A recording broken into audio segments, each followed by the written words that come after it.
You ask Tiger to solve. This deals with linear equations with one unknown. The final result is z equals 1 over 5. Let's solve it step by step.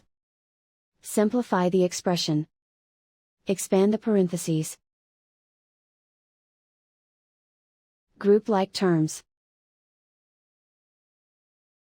Simplify the arithmetic.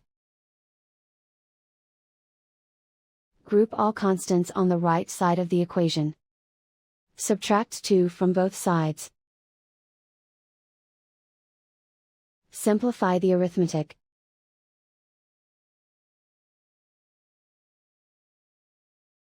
Isolate the z. Divide both sides by -10.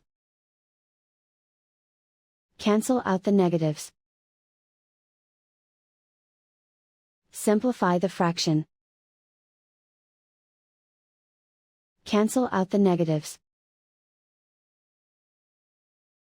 Find the greatest common factor of the numerator and denominator. Factor out and cancel the greatest common factor. And so the final result is z equals 1 over 5.